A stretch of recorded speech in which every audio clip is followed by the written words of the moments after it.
Hello दोस्तों, स्वागत है आपका पंक पाठशाला यूट्यूब चैनल पर। दोस्तों, आज हम फिर वीकली करंट अफेयर्स की सीरीज में आगे बढ़ने वाले हैं और ये जो हमारा वीकली करंट अफेयर्स है, उसमें हमारी ये 14वीं क्लास है। ठीक है, फोर 14th नंबर की क्लास है, 14वीं क्लास है। 13 क्लास ऑलरेडी हो चुकी है। ठीक है, उसे आपको देखना है, आपको देखना ही चाहिए, तो उसे आप जाके देख सकते हो। बाकी वीकली करंट अफेयर्स लाने का मेरा मेन मकसद यही है, इसको मैंने पहले भी कई बार बताया है, कि जो आप पूरे हफ्ते जो आपका कोर सब्जेक्ट है उसको आप टाइम दो। जैसे जीके, जीएस, मैथ, रीजनिंग, जो भी आपके कोर सब्जेक्ट है उसके उसके लिए आप टाइम दो। बाकी जो संडे को होगा, क्योंकि ये क्लास संडे को आएगी, संडे को आपको मिलेगी ये क्लास, हर संडे को मिल जाएगी सुबह 7 बजे, 7 AM। 7 AM पर ये क्लास आपको पंक पाठशाला चैनल पर मिल जाएगी। तो आप पूरे हफ्ते इसमें मतलब आप अपने कोर सब्जेक्ट को समय दो, उसको स्ट्रॉन्ग करो। बाकी जो संडे है उसको आगे आप करंट अफेयर्स, उसमें आप पूरा अपना एक हफ्ते का करंट अफेयर्स कवर कर लो। इसीलिए मेरा वीकली करंट अफेयर्स लाने का मेन मकसद यही है। तो इस हफ्ते हम लोग कौन कौन सी खबरें देखेंगे, जैसे हम लोग नियुक्तियां देखेंगे, पहल व योजना देखेंगे, रिपोर्ट व सूचकांक देखेंगे, पुरस्कार सम्मान, संगठन व सम्मेलन, ऐसे करके प्रमुख निधन, ऐसे कर करके पूरे हफ्ते के जितने भी टॉपिक चर्चा में थे, मुद्दे चर्चा में थे, उसको हम यहाँ पे कवर कर लेंगे। ठीक है, तो ज्यादा देर ना करते हुए अब हम शुरू करते हैं।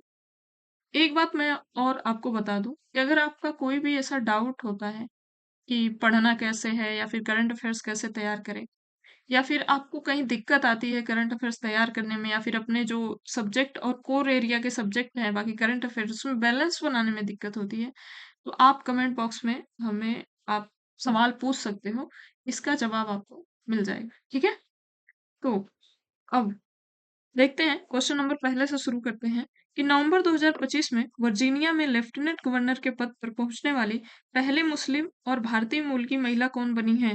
पहली मुस्लिम है और ये भी जो है वो भारतीय मूल की है, तो ये कौन बनी है? तो गजाला हाशमी ये बनी है। ठीक है, गजाला हाशमी है ये बनी है। ठीक है, आगे देखते हैं। अंतरिक्ष में कृत्रिम बुद्धिमत्ता यानी एआई आधारित डेटा सेंटर स्थापित करने के लिए किस किस प्रौद्योगिकी कंपनी ने प्रोजेक्ट सन कैचर शुरू किया है? किस प्रौद्योगिकी कंपनी ने प्रोजेक्ट सन कैचर शुरू किया है?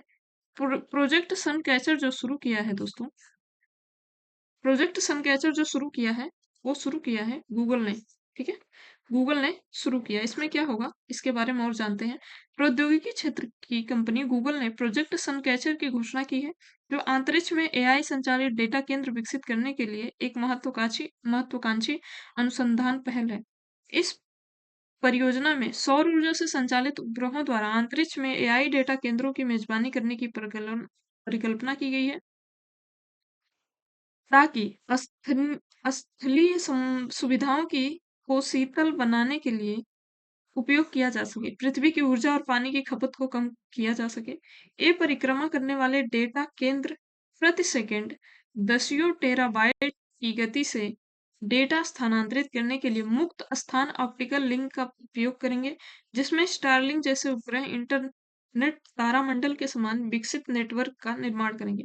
इसमें क्या होगा, जो सोर्स से, जो सैटेलाइट वगैरह से डेटा हमें उत्पन्न प्राप्त होता था, उसको हम पृथ्वी पे कहीं पे स्टोर बना के उसमें एकत्रित करते थे। लेकिन अब ये क्या होगा, अब ये सारा डेटा वो अंतरिक्ष में ही एकत्रित हो जाएगा। और किसके माध्यम से होगा? ये गूगल की जो कंपनी है प्रोजेक्ट सनकैचर के माध्यम से अंतरिक्ष में ही वहां का सारा डेटा एकत्रित हो जाएगा। ठीक है, आगे है। नवंबर 2025 में विश्व शांति और सुरक्षा नेता पुरस्कार से किसे सम्मानित किया गया है? World peace and security leader award से किसे सम्मानित किया गया है? विश्व शांति नेता पुरस्कार, बहुत बड़ा पुरस्कार है, ये मिला है जो है श्री श्री रविशंकर जी को मिला है, और ये भारत के हैं। श्री श्री रविशंकर जी, इनका नाम याद रखना, बहुत इंपॉर्टेंट पुरस्कार है। ठीक है, ऐसे पुरस्कार जल्दी किसी को मिलते नहीं है, भारत को मिला है, अच्छी बात है। आगे है, विश्व रेडियोग्राफी दिवस 2025 कब मनाया गया? विश्व रेडियोग्राफी दिवस 2025 कब मनाया गया? तो ये मनाया गया 8 नवंबर को। 8 नवंबर को विश्व रेडियोग्राफी दिवस मनाया गया। विश्व रेडियोग्राफी दिवस 2025 की थीम क्या थी? तो इसकी थीम क्या है? तो इसकी थीम है रेडियोग्राफर अदृश्य को देखना। रेडियोग्राफर अदृश्य को देखना। रेडियोग्राफर सिंस द अनसिंस। ठीक है, इसकी थीम है। आगे है, नवंबर 2025 में विश्व वैश्विक हरित हाइड्रोजन सम्मेलन यानी ग्लोबल ग्रीन हाइड्रोजन समिट की मेजबानी कौन सा देश कर रहा है? तो ये कर रहा है अपना देश भारत। ठीक है, भारत भी ग्रीन इकोनॉमी, ग्रीन प्रोजेक्ट को बढ़ावा देने के लिए काफी काम कर रहा है, क्योंकि आने वाले समय में इसकी काफी जरूरत है। इसके इम्पोर्टेंट पॉइंट को जानते हैं। भारत नवंबर 2025 में अंतर्राष्ट्रीय हरित हाइड्रोजन सम्मेलन यानी इंटरनेशनल ग्रीन हाइड्रोजन समिट 2025 की मेजबानी करेगा। यह सम्मेलन 11 से 12 नवंबर 2025 को नई दिल्ली के भारत मंडपम में आयोजित किया जाएगा। ठीक है, मेजबान कौन है? भारत है। आयोजक स्थल है भारत मंडपम, नई दिल्ली। तिथि कब से कब होगा? 11 से 12 नवंबर 2025। आयोजन आयोजन कौन कर रहा है? तो भारत का नवीन एवं नवीकरणीय ऊर्जा मंत्रालय जो है, इसमें आयोजन कर रहा है। दोस्तों, मैंने अभी तक जितना भी पढ़ा है या फिर जितना भी मैंने क्वेश्चन का ट्रेंड और एनालिसिस देखा है, उसमें जितने भी संगठन और सम्मेलन होते हैं, उससे काफी ज्यादा क्वेश्चन बनते हैं। ठीक है, तो मैं संगठन और सम्मेलन पे एक क्लास लाने वाली हूँ। ठीक है, संगठन व सम्मेलन पे मैं एक क्लास लाऊंगी। ठीक है, ताकि उसमें सारे संगठन, सारे सम्मेलन कवर हो जाए और आने वाली परीक्षा में आपकी मदद हो सके। उनमें से ये इम्पोर्टेंट टॉपिक ये है, इसीलिए मुझे ध्यान आ गया, तो मैं उसको बताऊंगी। ठीक है, आगे है, भारत ने 2030 तक 5 मिलियन टन वार्षिक हरित हाइड्रोजन उत्पादन क्षमता स्थापित करने का लक्ष्य किस प्रमुख नीति के तहत रखा है? भारत ने 2030 तक 5 मिलियन टन वार्षिक हरित हाइड्रोजन उत्पादन क्षमता स्थापित करने का लक्ष्य किस प्रमुख नीति के तहत रखा है? तो ये इसी के तहत रखा है। हरित हाइड्रोजन को बढ़ाने के लिए भारत की प्रमुख नीति के तहत, हरित हाइड्रोजन को बढ़ाने के लिए भारत की प्रमुख नीति के तहत। आगे है, नवंबर 2025 में नवंबर 2025 में भारतीय नौसेना ने किस नौसैनिक अड्डे पर सर्वे वेसल लॉर्ज इच्छक का जनावरण किया? तो इच्छक का जनावरण जो किया है, वो किया है कोचिंग नौसेना अड्डा पे। कोचिंग नौसेना अड्डा पे किया है। नवंबर 2025 में भारतीय नौसेना ने कोच्चि नौसेना अड्डे पर सर्वे वेसल लॉर्ज इच्छक का जनावरण किया है। इस समारोह में नौसेना प्रमुख एडमिरल दिनेश के त्रिपाठी मौजूद थे। जलावतरण की तारीख थी 6 नवंबर 2025। नौसैनिक अड्डा कोची और जहाज का नाम है सर्वे वेसल लॉर्ज इच्छक। मतलब इस पे बैठ के लोग सर्वे करेंगे, अपने तटों की निगरानी करेंगे। इस पे जो सेनाएं होंगी अपने तटों की निगरानी करेंगी, कोई दुश्मन घुसपैठ ना कर ले उसकी, मतलब सर्वे बेस्ड है इसके बारे में।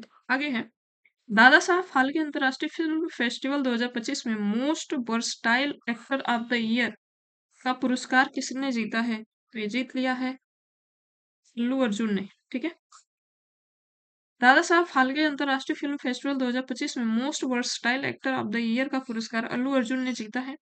उन्हें यह सम्मान 30 अक्टूबर 2025 को मुंबई में आयोजित एक भव्य समारोह में दिया गया है। वर्ल्ड आर्म रेसलिंग चैंपियनशिप 2026 की मेजबानी कौन करेगा? तो ये करेगा भारत। 2026 की वर्ल्ड आर्म रेसलिंग चैंपियनशिप की मेजबानी भारत करेगा। यह आयोजन अक्टूबर 2026 में होना है और इसमें लगभग 75 देशों के 1500 से 2000 खिलाड़ी भाग लेंगे। मेजबान देश है भारत। आयोजन स्थल है अक्टूबर 2026 में होगा। आयोजन आयोजक आयोजन समय, प्रतिभागी कौन है? लगभग 75 देशों के 1500 से 2000 खिलाड़ी भाग लेंगे और आयोजक है People's Arm Wrestling Federation of India यानी पाफी ने इसकी मेजबानी जीती है, यानी ये मेजबानी करेगा। उसका नाम क्या है?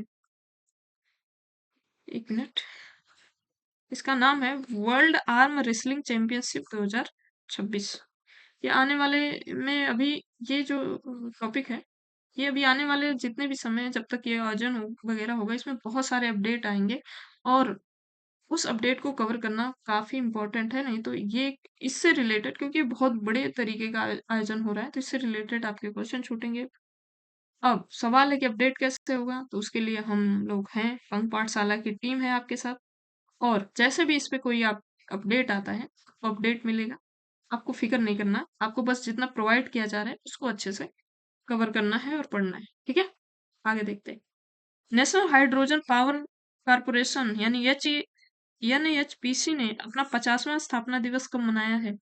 50वां स्थापना दिवस मनाया दोस्तों 7 नवंबर 2025 को 7 नवंबर 2025 को।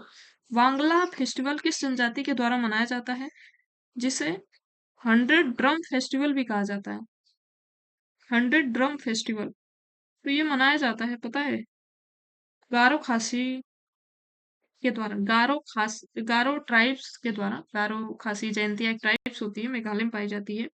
तो गारो जनजाति जो है वो, उनका नाम है वांगला फेस्टिवल, और इसे 100 ड्रम फेस्टिवल भी कहते हैं, क्योंकि देखो ड्रम लेकर कुछ बजा रहे हैं ऐसे, तो इसको कहते हैं। ठीक है, इसके बारे में और जानते हैं। वांगल त्योहार गारो जनजाति द्वारा मनाया जाता है, जिसे 100 ड्रम फेस्टिवल के नाम से भी जाना जाता है। यह मेघालय का एक प्रमुख फसल उत्सव है, जो सूर्य देवता सालजोंग का सम्मान करने और अच्छी फसल के लिए उनका धन्यवाद देने के लिए किया जाता है। जनजाति कौन सी शामिल है, तो गारो जनजाति, जो मेघालय, नागालैंड और असम में पाई जाती है।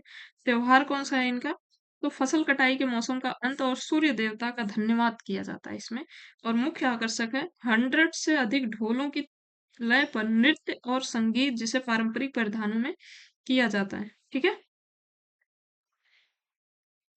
तो 100 से ज्यादा इसमें ढोल बजाए जाते हैं। वांगला में, मेघालय में होता है ये।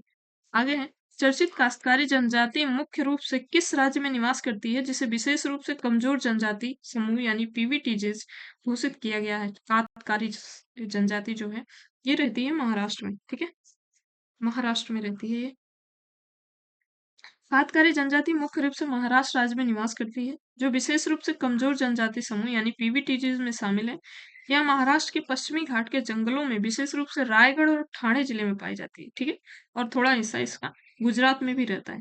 मुख्य निवास स्थल महाराष्ट्र, महाराष्ट्र मेन है, गुजरात में भी पाई जाती है। महाराष्ट्र में प्रमुख क्षेत्र में कौन कहाँ कहाँ रहती है, तो रायगढ़, ठाणे, नासिक, पुणे, ये पहाड़ी जिले जितने हैं उसमें ये निवास करती है। पीवीटीजीज के रूप में वर्गीकृत, तो इसे भारतीय सरकार द्वारा विशेष रूप से कमजोर जनजाति समूह पीवीटीजीज के सूची में शामिल किया गया है काश्तकारी को। ठीक है, अब आपको पीवीटीजीज मैं थोड़ा समझा दूं, क्योंकि यहाँ पे कंफ्यूजन होगा। देखो एक डायग्राम है, बहुत खूबसूरत डायग्राम। सबसे पहले तो जनजाति आती है, आपको पता होगा सबसे बड़ा गोला ट्राइब्स का है। ठीक है, ट्राइब्स के अंदर आती है आपकी ये वाली जो है, ये आती है शेड्यूल ट्राइब्स यानी एसटी ट्राइब्स। ट्राइब्स होता है सबसे ज्यादा, उसके अंदर कुछ छांटा जाता है तो एसटी आती है, शेड्यूल ट्राइब जिसे कहते हैं। फिर शेड्यूल टाइप ट्राइब्स के भी अंदर छांट बरा के जो सबसे कमजोर होते हैं वो आती है पीवीटीजीज, यानी पर्टिकुलर वेल, सॉरी मैं इसको अनाउंस नहीं कर पा रही हूँ, इसकी स्पेलिंग है VULNERABLE, vulnerable, vulnerable tribes groups. ठीक है, तो सबसे ज्यादा मात्रा में है ट्राइब्स, उसके अंदर छांट भरा के लाया जाता है शेड्यूल टाइप। शेड्यूल ट्राइब के भी अंदर छांट भरा के आती है पीबीटीजीज। ये बहुत ज्यादा मतलब गरीब होते हैं, इनको खाने तक का कुछ नहीं होता है, और इनके लिए सरकार कुछ ज्यादा प्रयास करती है अकॉर्डिंग टू अन्य जनजातियों के। ठीक है, तो इसको याद रखना, और वर्तमान में याद रखना 18 जिलों में ये फैली है, शायद 18 जिलों में फैली है। ठीक है, थोड़ा समझिएगा, कंफ्यूजन है, लेकिन हाँ ये पीवीटीजीज ऐसे आते हैं, ट्राइब, शेड्यूल ट्राइब्स, फिर पीवीटीजीज आते हैं। 18, ये यूपीएससी का क्वेश्चन है, 18 राज्य पूछा था या 18 ट्राइब्स पूछा था, वो मैं किसी दिन इसको क्लियर कर दूंगी। लेकिन क्या होता है पीवीटीजीज वो मैंने यहाँ पे बता दिया। ठीक है, आगे देखते हैं। चर्चित पैरा आर्चर शीतल देवी किस खेल से संबंधित है और उन्हें नॉन पैरा खेल की टीम में चुना गया है, तो ये आर्चरी खेलती है, तीरंदाजी, इनको ये तीरंदाजी के लिए फेमस है। ठीक है, और इन्हें अभी चुना गया नॉन पैरा खेल, मतलब जहाँ पे सभी सही लोग भाग लेते हैं, जिनको कोई दिक्कत, कोई विकलांग नहीं रहता, जिसको दिव्यांग बोलते हैं, दिव्यांग नहीं रहता, वहां पे इनको सेलेक्ट किया गया है इनकी प्रतिस्पर्धा को देखते हुए। ठीक है, आगे, एसएस इनोवेशन द्वारा लॉन्च किए गए विश्व के पहले पोर्टेबल रोबोटिक टेले सर्जरी सिस्टम का क्या नाम है। देखो रोबोट है, ये सर्जरी करेगा, इसका नाम है मंत्रासन। ठीक है, मंत्रासन नाम है, इसके बारे में और जानते हैं। एस एस इनोवेशन द्वारा लॉन्च किया गया विश्व के पहले पोर्टेबल रोबोटिक टेले सर्जरी सिस्टम का नाम मंत्रासन है। यह पूरी तरह से भारत में विकसित एक रोबोटिक टेली सर्जरी यूनिट है जो दूर दराज के इलाकों में रोबोटिक सर्जरी को संभव बनाती है। यह एक पोर्टेबल रोबोटिक सर्जरी सिस्टम है जो एक महा वाहन में स्थापित है। ठीक है, वाहन में ये फिट है। इसका उद्देश्य रोगियों को उनके स्थानीय क्षेत्र में ही उनकी सर्जरी सर्जरी का देखभाल करना, ठीक है, जो आ नहीं पाते हॉस्पिटल या फिर बहुत दूर है या फिर बहुत जंगल वाले एरिया में है या फिर बहुत पहाड़ी वाले एरिया में है, उनको ये जा जाके सर्जरी करेगा। यह दूरस्थ चिकित्सा और रोबोटिक सर्जरी के क्षेत्र में भारत की बढ़ती क्षमताओं को दर्शाता है।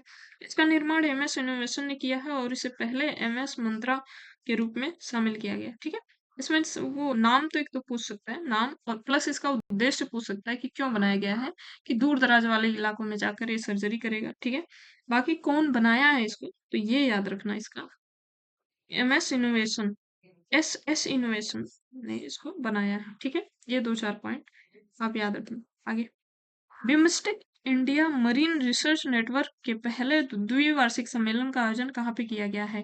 तो किया गया है केरल के कोच्चिन में किया गया है। ठीक है, ये केरल के कोच्चिन में ये किया गया है। अब आगे,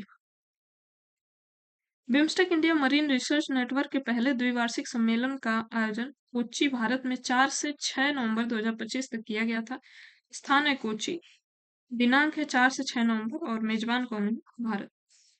नेक्स्ट है, वंदे मातरम गीत का 150वां वर्ष सेलिब्रेशन लॉन्च किया गया। यह गीत किसके द्वारा लिखा गया था? वंदे मातरम गीत किसके द्वारा लिखा गया था, इसका जवाब आप लोग मुझे कमेंट बॉक्स में देना। ठीक है, ये मैं नहीं बताऊंगी, आप कमेंट बॉक्स में इसका जवाब मुझे देना। ठीक है, आगे, राष्ट्रीय कैंसर जागरूकता दिवस कब मनाया जाता है?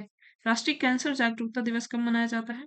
तो 7 नवंबर को मनाया जाता है राष्ट्रीय कैंसर जागरूकता दिवस। नेक्स्ट है, इलेक्ट्रॉनिक और सूचना प्रौद्योगिकी मंत्रालय, ठीक है, द्वारा प्रतिष्ठित people first people first integration award किस राज्य सरकार को सम्मानित किया गया है? पीपल फर्स्ट इंटीग्रेशन अवार्ड से ये सम्मानित किया गया है हिमाचल प्रदेश को ये सम्मानित किया गया। ठीक है, फरवरी 2026 में दुनिया के पहले बड़े एआई शिखर सम्मेलन का आयोजन किस देश में किया जाएगा? तो किया जाएगा भारत में। ठीक है, शिखर सम्मेलन से आ गया ना, इससे क्वेश्चन बनेगा, देख लेना कहीं ना कोई नहीं एग्जाम में इससे क्वेश्चन बनेगा, मोस्ट इंपॉर्टेंट। तो शिखर सम्मेलन की वीडियो मैं लाऊंगी, उसमें इसको मैं और भी बढ़िया से कवर करा दूंगी। ठीक है, बाकी आगे देखते हैं, भारत की सबसे बड़ी भूतापीय ऊर्जा प्रौद्योगिकी पायलट परियोजना किस राज्य में स्थापित करने की घोषणा की गई है? तो ये की गई है दोस्तों आंध्र प्रदेश में। ठीक है, ये आंध्र प्रदेश में की गई है भारत की सबसे बड़ी भूतापी परियोजना। इसके बारे में और जानते हैं, भारत की सबसे बड़ी भूतापी ऊर्जा प्रौद्योगिकी पायलट परियोजना आंध्र प्रदेश में स्थापित की जाएगी। एनर्जी एफिशिएंसी सर्विस लिमिटेड ने स्वच्छ प्रौद्योगिकी संचालित आर्थिक विकास की दिशा में यह घोषणा की है।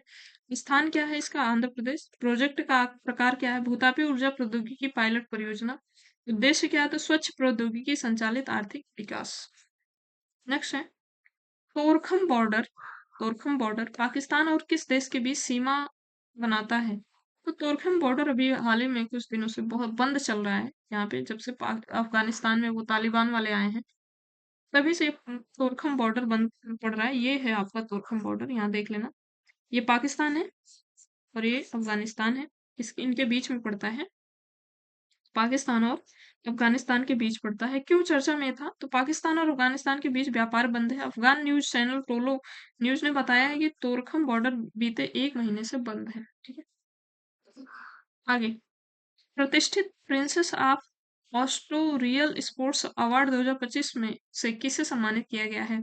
तो सम्मानित किया गया है सेरेना विलियम्स को। ठीक है, नेक्स्ट है, फॉक्स नेशन द्वारा 2025 का पैट्रियट ऑफ द ईयर पुरस्कार किसे प्रदान किया गया है? तो मेलानिया ट्रम्प, ये जो डोनाल्ड ट्रम्प की साथ है, मेलानिया ट्रम्प को ये मिला है। ठीक है, आगे, जनजातीय स्वतंत्रता सेनानियों के भारत के पहले डिजिटल संग्रहालय का उद्घाटन कहाँ पे किया गया है? भारत का पहला डिजिटल संग्रहालय है जहाँ पे जो हमारे जनजाति थे वो भी अंग्रेजों से बहुत लड़े थे। ठीक है, अंग्रेजों से लड़ते थे, तो उनको समर्पित ये संग्रहालय है। ठीक है, आगे देखते हैं। प्रधानमंत्री नरेंद्र मोदी ने 1 नवंबर 2025 को छत्तीसगढ़ की स्थापना दिवस के अवसर पर नवा रायपुर अटल नगर में भारत के पहले डिजिटल जनजाति स्वतंत्रता सेनानी संग्रहालय का उद्घाटन किया है। इसमें क्या क्या पूछ सकता है, एक तो उद्घाटन किसने किया है, ठीक है, उद्घाटन किसने किया और कहाँ पे उद्घाटन हुआ, तो छत्तीसगढ़ में हुआ है। ठीक है, डेट भी एक हो सके पूछ सकता है, 1 नवंबर 2025। ठीक है, आगे। भारतीय हॉकी के 100 साल पूरे होने पर समारोह का आयोजन कहाँ किया गया है, तो ये किया गया है नई दिल्ली में। हॉकी इंडिया ने 7 नवंबर को पूरे देश में आयोजित कार्यक्रम के साथ भारतीय हॉकी के 100 वर्ष यानी 1925 से खेला जा रहा है 1925 से 2025 के पूरे होने का उत्सव मनाया, जिसकी अगुवाई नई दिल्ली के मेजर ध्यानचंद नेशनल स्टेडियम में आयोजित किया गया।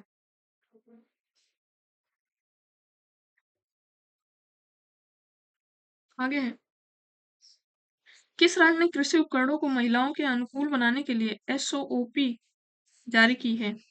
एसओपी किसने जारी की है, ये जारी की है, एक मिनट, ये जारी की है उड़ीसा ने। एसओपी उड़ीसा ने जारी की राज्य ने कृषि उड़ीसा राज्य ने ओडिशा राज्य ने कृषि उपकरणों को महिलाओं के अनुकूल बनाने के लिए एसओपी स्टैंडर्ड ऑपरेटिंग प्रोडक्ट जारी किया है। यह भारत की पहली नीति है जो महिलाओं के लिए कृषि मशीनों की एर्गोनोमिक जांच करने के लिए बनाई गई है, ताकि उपकरण उनके शारीरिक आकार, ताकत और मुद्रा के अनुसार बनाए जा सके। उद्देश्य क्या है, तो इस पहल का उद्देश्य महिला किसानों की बढ़ती भागीदारी और स्वास्थ्य संबंधी समस्याओं को ध्यान में रखते हुए उपकरणों को अधिक अनुकूल बनाएगी। इसमें उपकरण बनाएंगे जाएंगे, ऐसे उपकरण जो हल्के होंगे और जिसे महिलाएं चला सकेंगी। ठीक है, जैसे फावड़ा वगैरह या फिर और भी कोई उपकरण होगा। लाभ क्या होगा इससे, तो इससे महिला किसानों की उत्पादकता और आय में वृद्धि होने की उम्मीद है। ठीक है, आगे। लिथुआनिया की नई प्रधानमंत्री कौन बनी है, तो लिथुआनिया की नई प्रधानमंत्री बन गई हैं ईगा रुबिनियन। ईगा रुबिनियन याद कैसे रखोगे, देखो नाम सेम है, लिथुआनिया रुगिनिया, लिथुआनिया रुगिनिया, ऐसे याद रखना है, लिथुआनिया रुगिनिया। ठीक है, कई बार कहोगे याद हो जाएगा।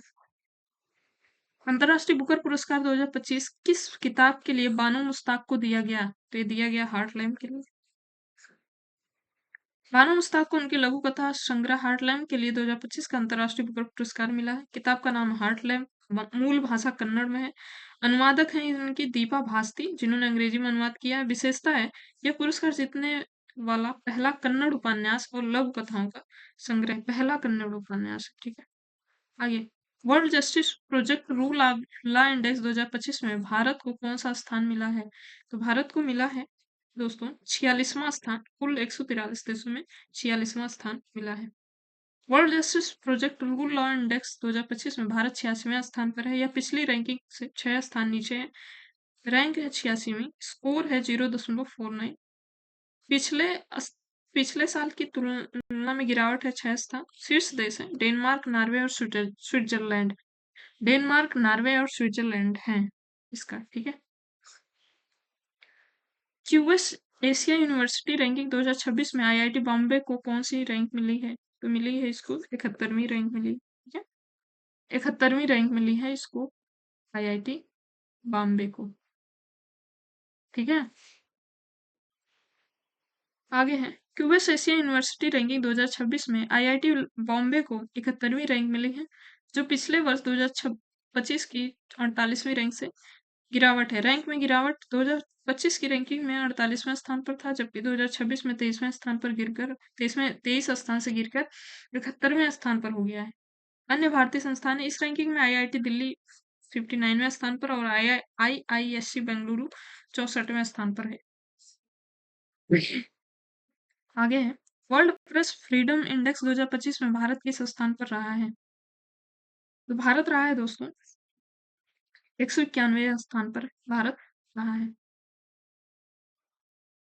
वर्ल्ड प्रेस फ्रीडम इंडेक्स 2025 में भारत 191वें स्थान पर रहा। 2024 में भारत 59वें स्थान पर था, इसलिए इस साल रैंकिंग में कुछ सुधार हुआ है। इस इंडेक्स में रिपोर्ट साइंस फ्रंटियर द्वारा जारी की जाती है। यह रिपोर्ट जो है रिपोर्ट साइंस फ्रंटियर्स द्वारा जारी की जाती रैंकिंग 151, पिछले वर्ष था 159, जारी करता है रिपोर्टर साइंस फ्रंटियर। ठीक है, आगे है राष्ट्रीय हल्दी बोर्ड का गठन किस राज्य में किया जाने की घोषणा की गई थी? राष्ट्रीय हल्दी बोर्ड का गठन हुआ है तेलंगाना में। याद कैसे रखोगे? देखो, तेल तेलंगाना से मैं हमेशा कनेक्ट करती हूँ, तेल खाने वाला तेल जो होता है, तेल यहाँ से कनेक्ट करना हल्दी। हल्दी तेल जब आप खाना होता है तो आप हल्दी तेल पड़ता है, कहीं हल्दी पड़ती है, कहीं तेल पड़ता है। ठीक है, तो ऐसे याद कर लेना। आगे इसके बारे में जानते हैं। राष्ट्रीय हल्दी बोर्ड का मुख्यालय तेलंगाना के निजामाबाद में स्थापित करने की घोषणा की गई थी। केंद्रीय गृह मंत्री अमित शाह ने 29 जून 2025 को इसका उद्घाटन किया। हालांकि इसकी शुरुआत जनवरी 2025 में ही हो गई थी। यह बोर्ड हल्दी के उत्पादन और निर्यात को बढ़ावा देने के उद्देश्य से गठित किया गया है। स्थान है इसका तेलंगाना के निजामाबाद में। उद्घाटन हुआ है 29 जून 2025 को केंद्रीय गृह मंत्री द्वारा। उद्देश्य है इसके हल्दी के उत्पादन, पैकेजिंग, ब्रांडिंग, विपणन और निर्यात को बढ़ावा देना। आगे है संयुक्त राष्ट्र जलवायु परिवर्तन सम्मेलन यानी COP30 का आयोजन किस स्थान पर किया जा रहा है? संपन्न हुआ है अभी कुछ दिन में। तो बेलम बेलम ब्राजील में। ठीक है, दुनिया के सबसे बड़े जलवायु सम्मेलन COP30 की शुरुआत ब्राजील के बेलम शहर में 190 से ज्यादा देशों के प्रतिनिधित्व के आगमन के साथ हो गई। वे 2 हफ्ते तक गहन विचार विमर्श करेंगे जो संभवतः विवादास्पद होगा कि खतरनाक ग्लोबल वार्मिंग पर कैसे निपटा जाए। इसमें सिंपल आपको यही पूछेगा, COP30 का आयोजन कहाँ हुआ है? संयुक्त राष्ट्र जलवायु परिवर्तन सम्मेलन की COP30 का आयोजन कहाँ पे हुआ है? तो ये हुआ है बेलम बेलम में हुआ है, बेलम ब्राजील में। आगे बिरसा मुंडा की 150वीं जयंती के उपलक्ष्य में राष्ट्रीय जनजाति चित्रकला प्रदर्शनी आदि चित्र का आयोजन कहाँ पे किया गया है? तो आज आदि चित्र का आयोजन किया गया मुंबई में किया गया है। ठीक है, आदि चित्र प्रदर्शनी में महाराष्ट्र के संबंधित कलाकार वर्ली चित्रकार हैं।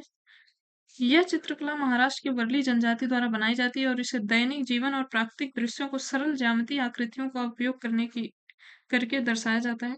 प्रकृति और जीवन शैली वर्ली कला में पेड़, पंछी, मनुष्य और उनके दैनिक जीवन के विभिन्न पहलुओं को चित्रित किया जाता है। रंग और माध्यम इस कला में सफेद रंग चावल की लेई से बनाया जाता है और पृष्ठभूमि इसकी चावल की लेई की तैयार की जाए जिसमें वर्गाकार, त्रिभुजाकार, वृत्ताकार आकृतियों का इस्तेमाल होता है। नेक्स्ट है किस राज्य सरकार ने सभी सरकारी स्कूलों के लिए संबंधित सेवाओं को एक ही प्लेटफॉर्म पर लाने हेतु स्कूल वेब ऐप लॉन्च किया है? सभी सरकारी स्कूलों के लिए संबंधित सेवाओं को एक ही प्लेटफॉर्म पर लाने के लिए स्कूल वेब ऐप लॉन्च किया है। तो ये लॉन्च किया है दिल्ली सरकार ने। अगला है भारत के 91 शतरंज ग्रैंड मास्टर कौन बन गए हैं? तो 91 जो शतरंज ग्रैंड मास्टर बन गए हैं वो बन गए हैं राहुल बीएस बन गए हैं। नेक्स्ट है national bank for financing infrastructure and development यानी नैफिड का प्रस्तावित नया नाम क्या होगा? तो नया नाम होगा दोस्तों इंफ्रास्ट्रक्चर डेवलपमेंट बैंक। पहले इसका नाम है national bank for financing infrastructure and development, अब नाम हो जाएगा इंफ्रास्ट्रक्चर डेवलपमेंट बैंक। ठीक है, नाम छोटा हो गया। आगे पैरादीप फॉस्फेट लिमिटेड ने नैनो और जैविक उर्वरक उत्पादों को बढ़ावा देने के लिए किस पूर्व भारतीय क्रिकेटर को अपना ब्रांड एम्बेसडर नियुक्त किया है? तो ये राहुल द्रविड़ को नियुक्त किया गया है।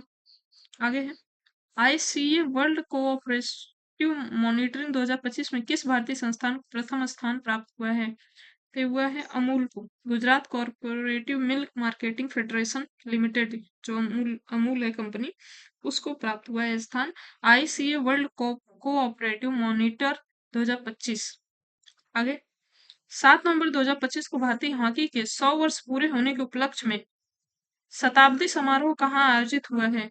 तो शताब्दी समारोह आयोजित हुआ है नई दिल्ली के मेजर ध्यानचंद स्टेडियम में। आगे है स्वच्छ औद्योगिक परियोजना पाइपलाइन में वाणिज्यिक स्तरीय कम उत्सर्जन और औद्योगिक परियोजनाओं की संख्या के आधार पर भारत विश्व स्तर पर किस स्थान पर रहा है? तो तीसरा स्थान पर रहा है भारत। बोई बंदना किस महोत्सव से संबंधित है जिसमें केले के तने या 16 पीठ से बनी छोटी नावें नदियों में बहाई जाती हैं? तो बोई बंदना उत्सव जो है दोस्तों, ये बाल यात्रा महोत्सव से संबंधित है। इसके बारे में और जानते हैं। बोई बंदना या बोईता बंदना कार्तिक पूर्णिमा से संबंधित एक प्रथा है जिसमें उड़ीसा के लोग केले के तने या 16 पीठ से बनी छोटी नावें नदियां या समुद्र में प्रवाहित करते हैं। यह उत्सव उड़ीसा की प्राचीन समुद्री विरासत और दक्षिण पूर्व एशियाई देशों के साथ इनके ऐतिहासिक व्यापारिक संबंधों का सम्मान करने के लिए मनाया जाता है। आगे है, हाल ही में बाल यात्रा महोत्सव किस राज्य में मनाया गया? तो ये उड़ीसा में मनाया जाता है। ठीक है, ये अपना भारत है, भारत का मैप है। तो ये उड़ीसा इधर पड़ता है, उड़ीसा इधर पड़ता है। बाकी जो दक्षिण पूर्व के देश हैं, इंडोनेशिया है, मलेशिया है, इनसे हमारे जो इतिहास में ना बहुत अच्छे संबंध होते थे।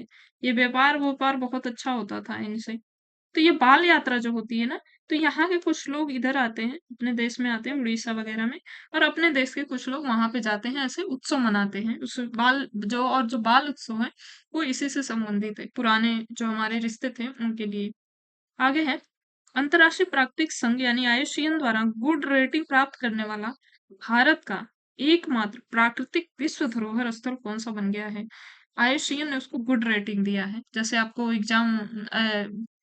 आप छोटे होते हो, कक्षा 1, 2, 5, 4 में पढ़ते हो, उसमें आपको आपकी मैम आपको गुड दे देती हैं, तो आप बहुत खुश हो जाते हो। ठीक है, गुड मिला है आज मुझे, ऐसे करते हो।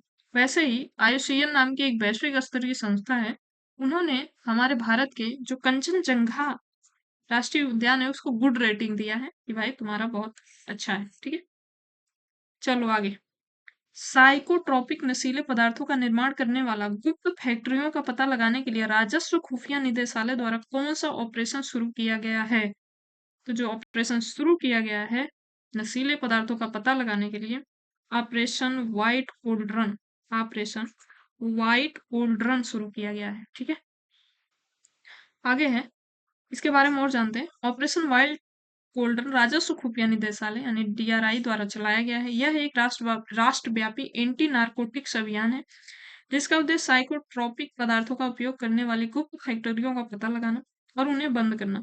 यह अभियान एनडीपीएस अधिनियम 1985 के तहत प्रतिबंध पदार्थों से संबंधित और हाल में डीआरआई ने गुजरात के वलसाड जिले में एक गुप्त फैक्ट्री पर इसी ऑपरेशन के तहत छापा मारा है। गुप्त फैक्ट्री चल रही थी और वहां पे ऐसे नशीले पदार्थ बन रहे थे। आगे है, सिलिकॉन कार्बाइड सेमीकंडक्टर निर्माण संयंत्र की स्थापना के लिए अनुमानित लागत कितनी है? अनुमानित लागत जो है वो है 267 करोड़, 267 करोड़ रुपए। भारत का पहला सिलिकॉन कार्बाइड सेमीकंडक्टर निर्माण संयंत्र उड़ीसा के भुवनेश्वर में स्थापित किया जाएगा। यह एक एकीकृत कंपाउंड सेमीकंडक्टर फैब्रिकेशन इकाई होगी जो 6 सेम प्राइवेट लिमिटेड द्वारा ब्रिटेन की क्लास 6 वेफर फैब लिमिटेड के सहयोग से स्थापित की जाएगी। इस संयंत्र का उपयोग विभिन्न क्षेत्रों जैसे कि रक्षा, अंतरिक्ष, इलेक्ट्रॉनिक वाहन और रेल इंजनों के लिए उन्नत चिप बनाने में होगा।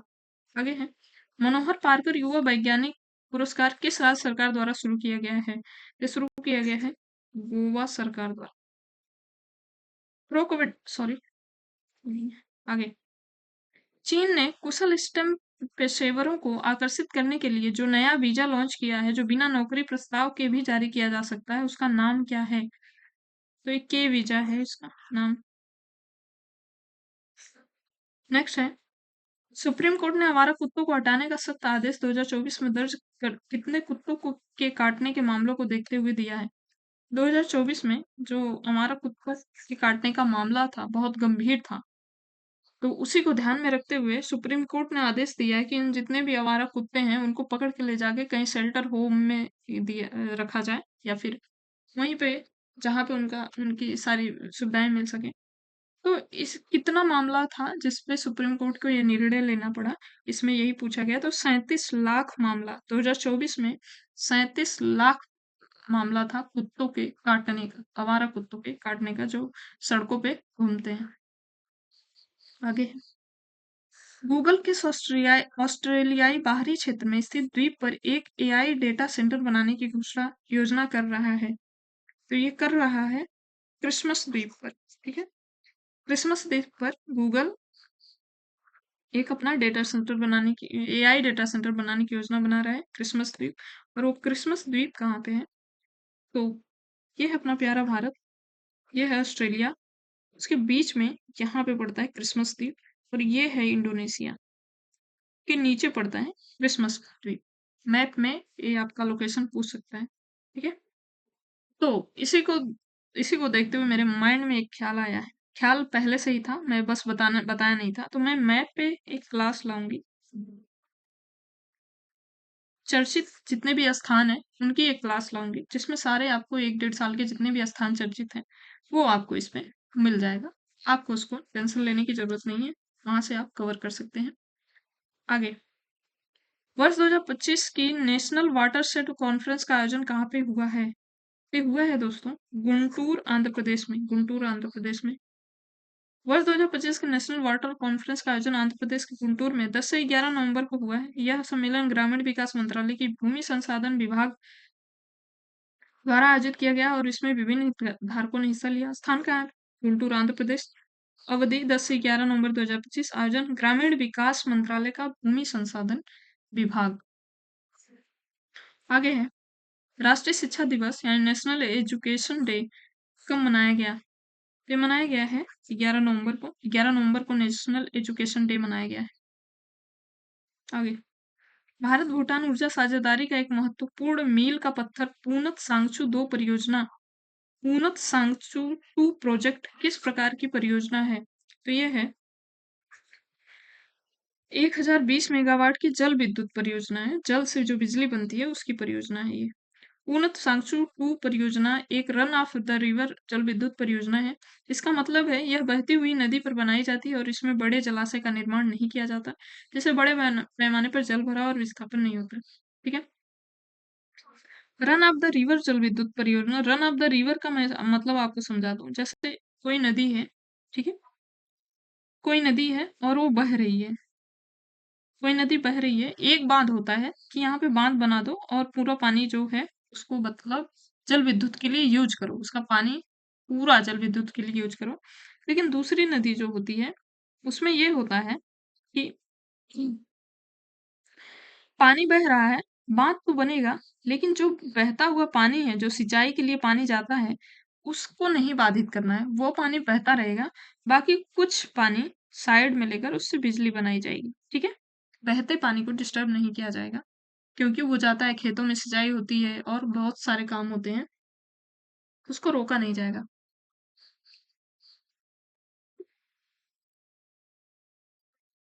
आगे है, दिल्ली में लाल किले के पास हुए विस्फोटक के मामले में किस किस सख्त आतंकवादी विरोधी कानून की धाराएं लगाई गई हैं? अभी हाल ही में दिल्ली में विस्फोट हुआ है, तो उसपे यूएपीए लगाया गया है, अनलॉफुल एक्टिविटी प्रिवेंशन एक्ट। ठीक है, इसमें वो होता है गिरफ्तारी हो जाती है, अपराध अपराध बाद में सिद्ध होंगे। यूएपीए बस आप बस उसको मतलब सरकार को शक हो जाए कि ये आदमी जो है बड़ी घटना को अंजाम दे सकता है, तो इसके लिए उसको गिरफ्तार किया जा सकता है। बाकी उसका क्या अपराध है, क्या नहीं है कि नहीं, वो सिद्ध नहीं हुआ रहता है। ठीक है, आगे, अमेरिकी सीनेट ने अमेरिकी इतिहास के सबसे लंबे गवर्नमेंट शटडाउन को समाप्त करने के लिए बिल पास किया। यह शटडाउन रिकॉर्ड कितने दिनों तक चला था? तो 41 दिनों तक चला था। उसमें कोई बहस नहीं हो रही थी, कोई बिल नहीं पास हो रहा था, तो उसमें ये शटडाउन चला था। आगे, भारत ने छत्तीसगढ़ के फोर्टिफाइड चावल kernel fortified rice kernel kernel नामक का पहला निर्यात किस देश को किया है? तो ये किया है कोस्टा रिका। कोस्टा रिका को बोला ले जा, चावल लेके जा और तुम बना के खा। अब कोस्टा रिका की मैप आपको इम्पोर्टेंट हो जाती है, तो ये देखो, ये है आपका दक्षिण अमेरिका, आप जानते होंगे, ये उत्तरी अमेरिका इधर है, तो इधर अमेरिका वगैरह देश इधर ही है। तो ये बीच में जो भाग है वो है कोस्टा रिका। कोस्टा रिका यहाँ पे पड़ता है। आगे है, नवंबर 2025 में किस देश ने 15 साल से कम उम्र के बच्चों के लिए सोशल मीडिया के इतिहास पर प्रतिबंध लगाने सॉरी इतिहास पर नहीं, इस्तेमाल पर प्रतिबंध लगाने की घोषणा की है? तो ये डेनमार्क द्वारा किया गया है। 15 वर्ष से कम उम्र के बच्चों को सोशल मीडिया चलाने नहीं दिया जाएगा। सोशल मीडिया जैसे यूट्यूब, व्हाट्सएप, इंस्टा, फेसबुक और भी जितने सारे सोशल मीडिया ऐप हैं, स्नैपचैट, ठीक है, उन पे बैन करेगा। 15 साल से कम उम्र के बच्चे को अनुमति नहीं है। अगर अनुमति लेनी भी है तो माँ बाप का भी कोई उसमें रोल रहेगा तभी मिल सकती है, नहीं तो बैन रहेगा।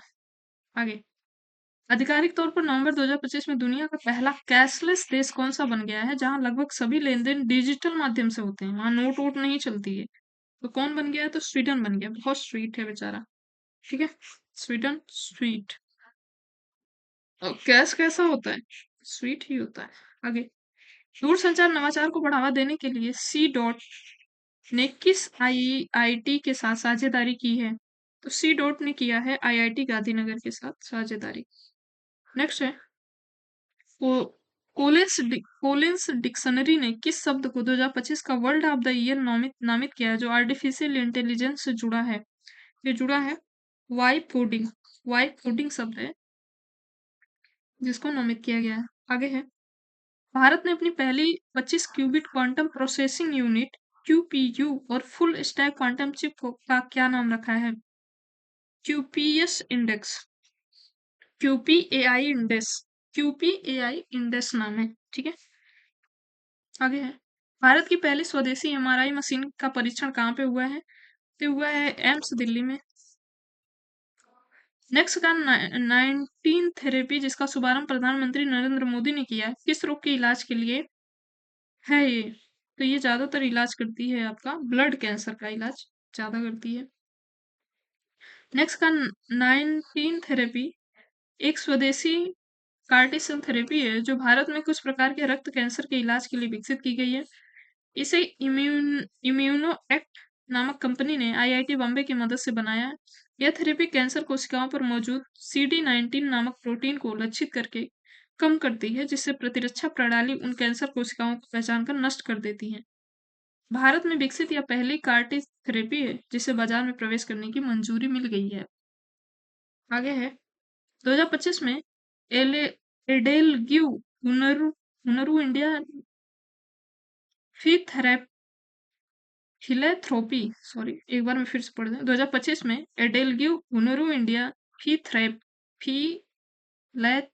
फिलेथ्रोपी लिस्ट के अनुसार शिव नादर ने कुल कितना दान किया है? तो इन्होंने किया है 2708 करोड़ रुपए दान कर दिए हैं। सोचो तुम कमा कमा नहीं पाओगे इतना, और इन्होंने इतना दान कर दिया, बाप रे। और ये लगातार ना, ये जो है लगातार चौथे वर्ष सबसे ज्यादा दानवीर यानी सबसे ज्यादा परोपकारी व्यक्ति बने हैं शिव नादर, ठीक है। नेक्स्ट है, 100 अरब डॉलर मार्केट कैप पार करने वाली छठी भारतीय कंपनी कौन बन गई है? तो ये बन गई है दोस्तों, ये स्टेट बैंक ऑफ इंडिया बन गई है। यह पहली सरकारी बैंक है लेकिन छठी भारतीय कंपनी है। आगे, विधिक सेवा प्राधिकरण अधिनियम किस तारीख को लागू किया गया था जिस दिन राष्ट्रीय विधिक सेवा दिन दिवस भी मनाया जाता है? तो मनाया जाता है 9 नवंबर 1995 को। नेक्स्ट है, प्रधानमंत्री नरेंद्र मोदी ने अपनी भूटान यात्रा के दौरान किस 1020 मेगावाट की जल विद्युत परियोजना का उद्घाटन किया? उसका नाम क्या है? तो इसका नाम है पुनात सांगचू टू। पुनात सांगचू टू, अभी इसके बारे में हम लोग ऊपर ही पढ़े हैं। आगे, गरीबी उन्मूलन के लिए भारत की प्रमुख पहल दीनदयाल अंत्योदय योजना राष्ट्रीय ग्रामीण आजीविका मिशन को अपनाने की घोषणा किस पूर्वी अफ्रीकी देश ने की है? ये की है इथियोपिया ने, ठीक है। दीनदयाल अंत्योदय अंत्योदय योजना, इथियोपिया का मैप तो आप देख लियो, ये है देखो इथियोपिया, इधर अब यहाँ पे पड़ता है अपना भारत, ठीक है। ये दक्षिण अफ्रीका का देश है इथियोपिया, गल्फ ऑफ अदन के पास स्थित है।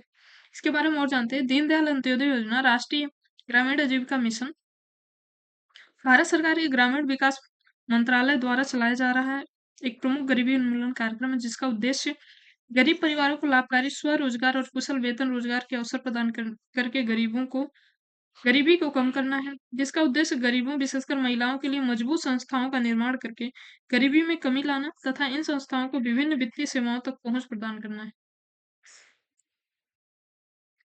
ठीक है, आगे देखते हैं।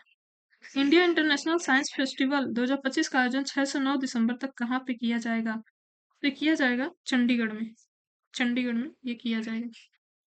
पंजाब विश्वविद्यालय चंडीगढ़ 6 से 9 दिसंबर 2025 तक 11वें भारतीय अंतर्राष्ट्रीय विज्ञान महोत्सव की मेजबानी करेगा। आज कार्टन रेजर और साइकिल रैली के साथ विज्ञान नवाचार और खोज के एक भव्य उत्सव की उल्टी गिनती शुरू हो गई है। भारत अंतर्राष्ट्रीय विज्ञान महोत्सव का मकसद वैज्ञानिक सोच को बढ़ावा देना तथा उपलब्धियों को स्वीकार करना और भारतीय लोगों में जागरूकता फैलाना है।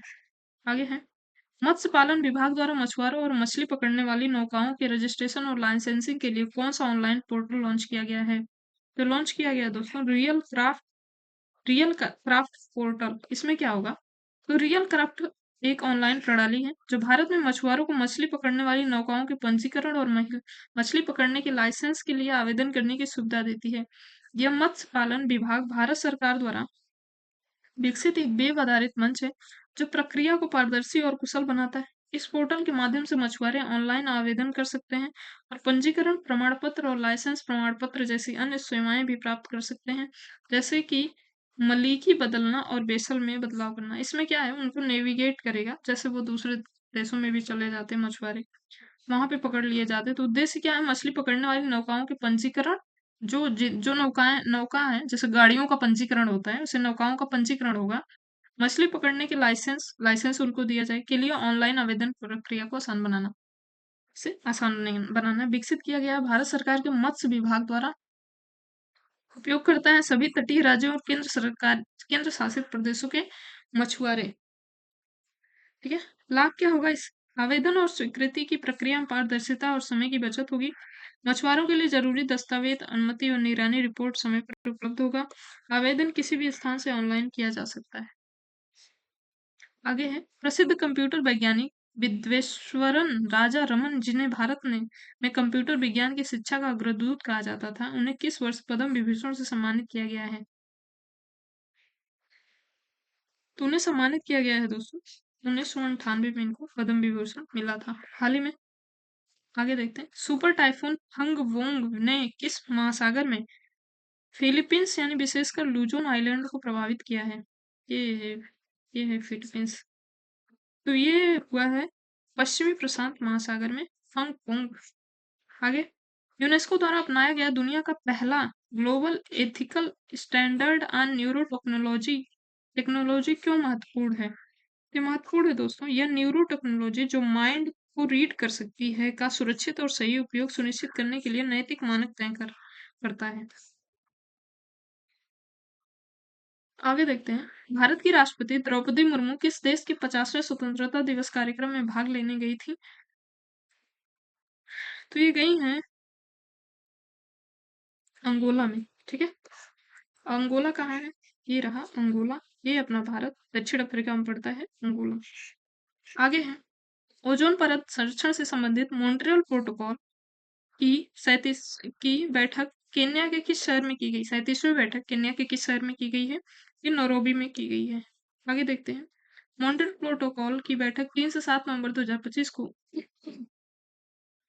नैरोबी केन्या में हुई थी, जहां ओजोन परत और जलवायु दोनों की सुरक्षा को और बेहतर बनाने पर चर्चा हुई। इस बैठक में वायुमंडलीय निगरानी नियंत्रण पदार्थों के उत्सर्जन को प्रतिबंधित करने और प्रोटोकॉल के तहत नियंत्रित नहीं होने वाले पदार्थों के बारे में अनिश्चितताओं को दूर करने जैसी प्रमुख मुद्दों पर विचार किया गया था।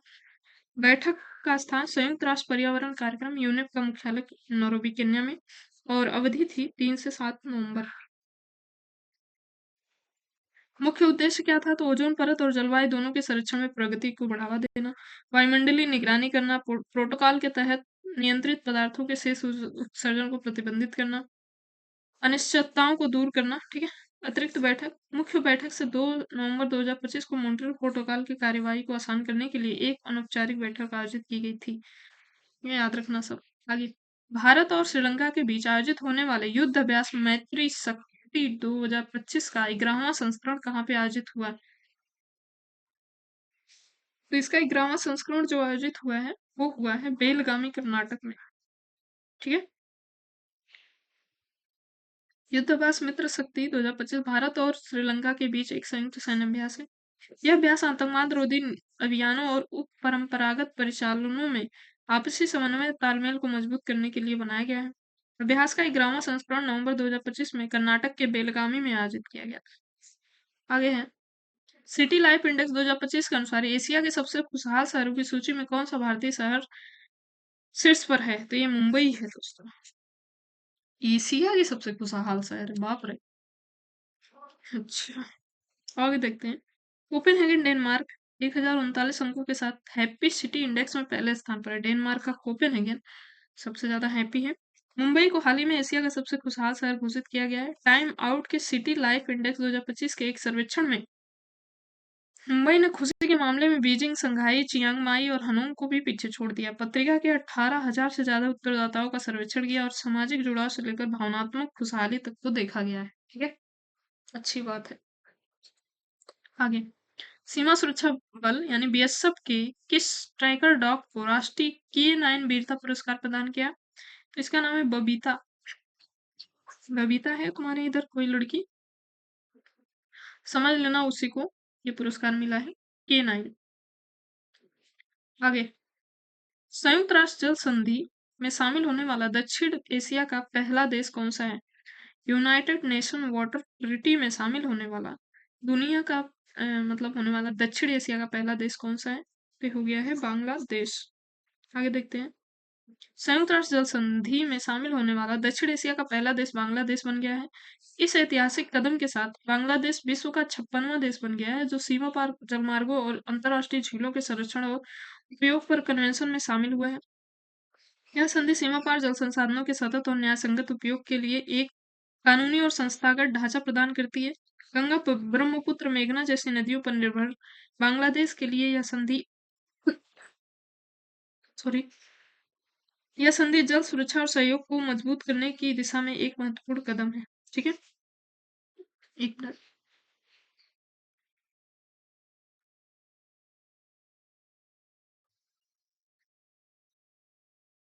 आगे देखते हैं। बहुपक्षीय नौसैनिक अभ्यास मालाबार 2025 का आयोजन उत्तरी प्रशांत क्षेत्र के किस स्थान पर किया गया है? तो ये किया गया है दोस्तों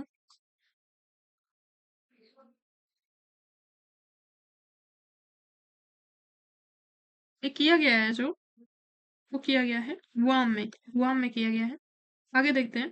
भारत, अमेरिका, ऑस्ट्रेलिया और जापान क्वाड देशों की भागीदारी वाला वार्षिक मालाबार सैन्य अभ्यास उत्तरी प्रशांत महासागर में के गुआम में किया गया। इस वर्ष मालाबार सैन्य अभ्यास में भारत का प्रतिनिधित्व आईएनएस सह्याद्री कर रहा है जो स्वदेशी रूप से डिजाइन की गई स्टेल्थ गाइडेड मिसाइल है। कौन गया है? तो सह्याद्री गया है। आगे, भारत के पहले बिजली से चलने वाले इलेक्ट्रिक रॉकेट वायुपुत्र को किस कंपनी ने विकसित किया है? तो विकसित किया है स्पेस किड्स इंडिया यानी चेन्नई में जो स्थित है उसने विकसित किया है। भारतीय सशस्त्र बलों ने जम्मू कश्मीर के कुपवाड़ा के केरन सेक्टर में घुसपैठियों के खिलाफ कौन सा अभियान शुरू किया है? तो शुरू किया है ऑपरेशन पिपल। भारतीय सैन्य बलों में ऑपरेशन पिपल के दौरान जम्मू कश्मीर के कुपवाड़ा के केरन सेक्टर में 2 हमलावरों को मार गिराते हुए आतंकवादी घुसपैठ को सफलतापूर्वक विफल कर दिया है। घुसपैठियों की गतिविधियों के बारे में विश्वसनीय खुफिया जानकारी मिलने के बाद यह सामरिक अभियान शुरू किया गया था। आगे है प्रतिष्ठित इंटरपोल पदक ने किस देश के शेख राशिद बिन अब्दुल्ला अल खलीफा को सम्मानित किया है? तो सम्मानित किया है बहरीन के हैं ये। ठीक है, आगे है भारतीय नौसेना का जहाज आईएनएस सावित्री वर्तमान में किस देश की यात्रा पर है?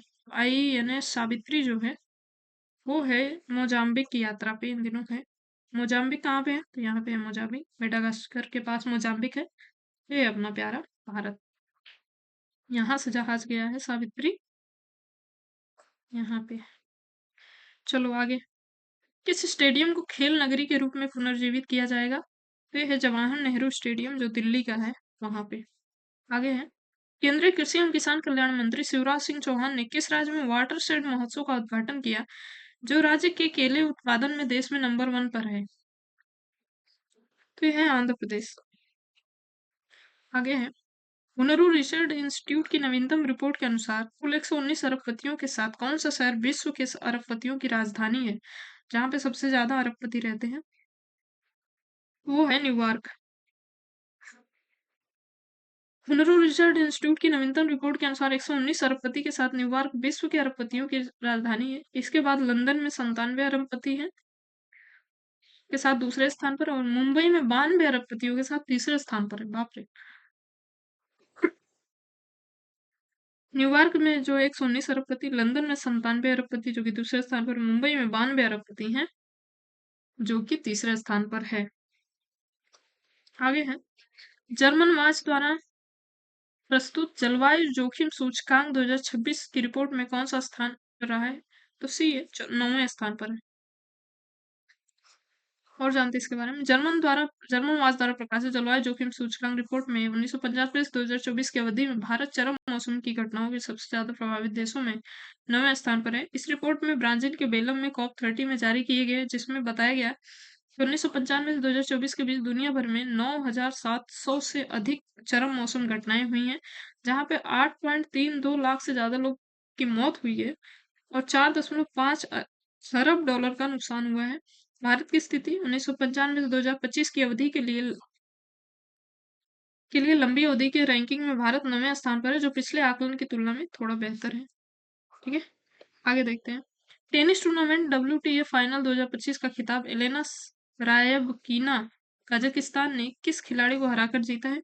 तो आर्यना सबालिंका को हरा के इन्होंने जीता है। नेक्स्ट है, असम की पहली टेक्नोलॉजी और vocational education and training university Swahid Kanaklata Barwa की आधारशिला किसने रखी है? तो ये रखी है निर्मला सीतारमण जी ने इसको रखा है। आगे है, किस भारतीय पिस्टल शूटर ने काहिरा यानी मिस्र में आयोजित ISSF विश्व निशानेबाजी चैंपियनशिप 2025 में पुरुषों की 10 मीटर एयर पिस्टल स्पर्धा में स्वर्ण पदक जीतकर भारत के पहले ओलंपिक पिस्टल विश्व चैंपियनशिप बनने का गौरव प्राप्त किया है? तो ये किया है सम्राट राणा ने। आगे है, दिसंबर 2025 में दूसरा विश्व स्वास्थ्य शिखर सम्मेलन पारंपरिक चिकित्सा वैश्विक शिखर सम्मेलन कहाँ आयोजित किया गया नई दिल्ली के भारत नई दिल्ली में। आगे है, विकेट कीपर बल्लेबाज ऋचा घोष को महिला क्रिकेट विश्व कप में उनके शानदार प्रदर्शन के बाद किस राज्य सरकार के द्वारा पुलिस उपाधीक्षक यानी DSP का पद दिया गया है? तो दिया गया है पश्चिम बंगाल द्वारा। आगे है, नवंबर 2025 में ब्राजील के नेतृत्व वाले ट्रॉपिकल फॉरेस्ट फॉरएवर फैसिलिटी में पर्यवेक्षक के रूप में कौन सा देश शामिल हुआ है? तो हुआ है दोस्तों भारत। नेक्स्ट है, विश्व विज्ञान दिवस वर्ल्ड साइंस डे 2025 किस तारीख को मनाया गया है, जिसे यूनेस्को ने 2001 में स्थापित किया था? तो ये मनाया गया है 10 नवंबर को, और इसकी थीम थी 2025 की थीम है ट्रस्ट ट्रांसफॉर्मेशन एंड टुमारो। आगे है, इसरो ने मंगल ऑर्बिटर मिशन 2 यानी मंगलयान 2 को किस वर्ष तक लॉन्च करने की घोषणा किया है? तो मंगलयान 2 जो लॉन्च होगा दोस्तों वो होगा 2030 तक होगा। मंगलयान ऑर्बिटर मिशन यानी मंगलयान 2 भारतीय अंतरिक्ष अनुसंधान संगठन इसरो का मंगल ग्रह के लिए दूसरा मिशन है। इसे 2030 में लॉन्च करने की योजना है। यह मिशन केवल मंगल की परिक्रमा नहीं करेगा, बल्कि यह ऑर्बिटर लैंडर और संभवतः एक रोवर भी ले जाएगा, जिसका उद्देश्य मंगल की सतह पर लैंड करना है। ठीक है, पहले तो हमारा मंगलयान जो गया था वो अभी उसके ये मंगल है, ये मान लो मंगल है, तो यहाँ पे ये जो हमारा मंगलयान फर्स्ट था वो अभी यहाँ पे ऐसे इसके चारों तरफ ऐसे ऐसे घूम रहा है, ऐसे ऐसे नाच रहा है। ठीक है, लेकिन जो मंगलयान 2 जाएगा वो यहाँ पे लैंड करेगा, इसकी धरती पे लैंड करेगा मंगलयान 2। ठीक है, और ये जाएगा 2030 में। आगे, उपन्यास फ्लैश के लिए बुकर पुरस्कार 2025 किसने जीता है? तो ये जीता है डेविड जेले ने। डेविड जेले एक कनाडाई हंगेरियन ब्रिटिश लेखक है। इन्होंने अपने उपन्यास फ्लैश के लिए बुकर पुरस्कार 2025 जीता। यह उपन्यास एक हंगेरियन प्रवासी युवक पर आधारित है। आगे है, संयुक्त राष्ट्र पर्यटन संघ या United Nation World Tourism Organization UNWTO की पहली महिला महासचिव सेक्रेटरी जनरल के रूप में किसे नियुक्त किया गया है? तो नियुक्त किया गया है दोस्तों शेखा अल नोवेस बनी है। आगे है, संयुक्त राष्ट्र पर्यटन संघ की पहली महिला महासचिव के रूप में किसे नियुक्त किया गया है? तो वही दोबारा प्रिंट हो गया सॉरी वही है, इसमें यही है, शेखा अल नोवेस। आगे है, भारत की पहली नेशनल इंडोर एथलेटिक्स चैंपियनशिप कहाँ पे आयोजित की गई है? ये की गई भुवनेश्वर स्थित कलिंगा स्टेडियम में, भुवनेश्वर स्थित कलिंगा स्टेडियम में की गई है। संशोधित की गई भारत नेट स्कीम को लागू करने वाला भारत का पहला राज्य कौन सा बन गया है? ये बन गया है पंजाब। भारत नेट क्या है? भारत नेट क्या है? इसका उद्देश्य ना जितने भी गांव हैं वहां को नेटवर्क पहुंचाना या नेट के माध्यम से जोड़ना सारे गांव को, ठीक है।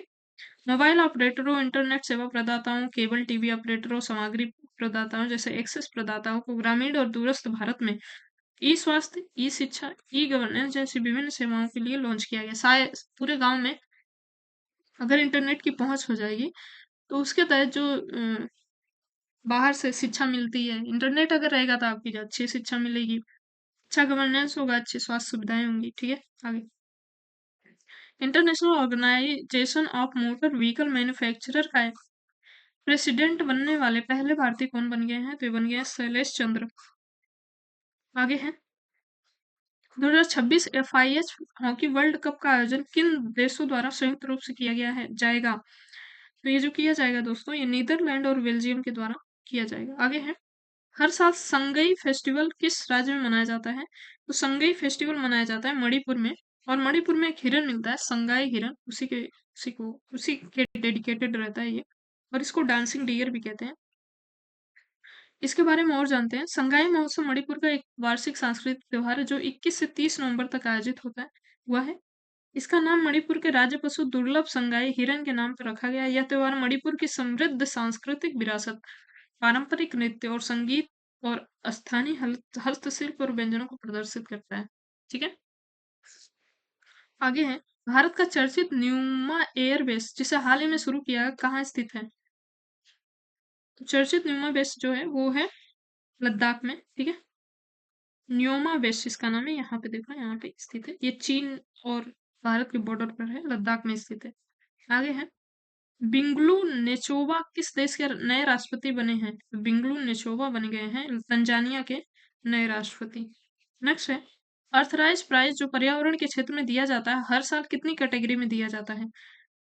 ठीक है, तो हर साल ये दिया जाता है दोस्तों 5 कैटेगरी में, 5 विजेताओं को ये दिया जाता है। आगे है तत्काल सीमा पार भुगतान के लिए भारत के यूपीआई और किस देश की बेनिफिट नामक भुगतान प्रणाली के बीच समझौता हुआ है? तो ये बेनिफिट जो है ना, जैसे हमारे भारत में यूपीआई चलता है वैसे बहरीन में चलता है बेनिफिट। तो बेनिफिट यहाँ पे है बहरीन और इसने समझौता किया है यूपीआई के साथ। आगे है भारत सरकार की ऋण सहायता के वित्त पोषित हनुमाधु अंतरराष्ट्रीय हवाई अड्डे का उद्घाटन किस देश ने किया है? तो ये किया है मालदीव के साथ, मालदीव के साथ भारत ने किया है।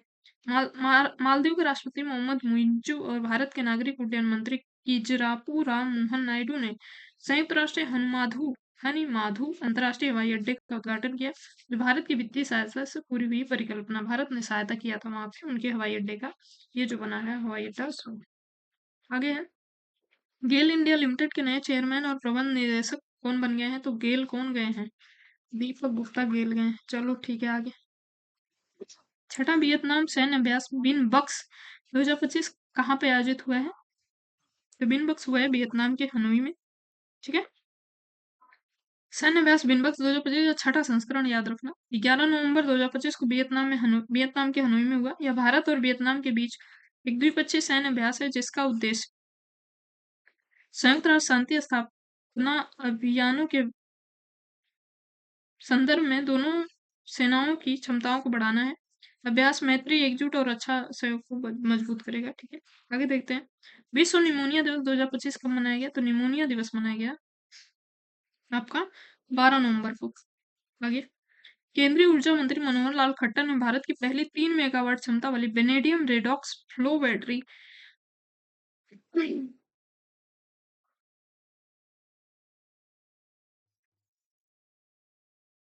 हाँ, तो फ्लो बैटरी का उद्घाटन कहाँ पे किया है? तो ये किया है उत्तर प्रदेश के नोएडा में, उत्तर प्रदेश के नोएडा में किया है।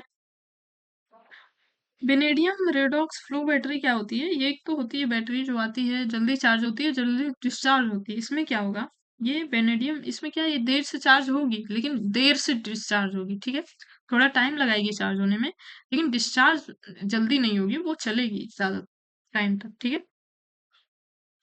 आगे, किस भारतीय मूल के ब्रिटिश लेखक को Dayton Peace Prize lifetime achievement award 2025 से सम्मानित किया गया है? तो भारत के हैं सलमान रुश्दी। आगे, शहरी सहकारी बैंकों के आधुनिकीकरण के लिए सहकार डीजी पे और सहकार डीजी लोन ऐप को किसने लॉन्च किया है? तो लॉन्च किया है केंद्रीय सहकारिता मंत्री ने। नेक्स्ट है, भारत की पहली वुमेन वेलनेस ऑन व्हील पहल किस राज्य सरकार ने शुरू किया है? ये शुरू किया है दोस्तों कर्नाटक ने। ठीक है, भारत की पहली वुमेन वेलनेस ऑन व्हील्स पहल को शुरू किया है कर्नाटक ने। तो दोस्तों यहाँ पे मैंने पूरा एक हफ्ते का जितना भी करंट अफेयर्स या मुद्दे जितने भी चर्चा में थे उनको मैंने यहाँ पे कवर किए करा दिया है। ठीक है, बाकी आप पढ़िए और रिवीजन करिए। मिलते हैं किसी और क्लास में, तब तक के लिए धन्यवाद।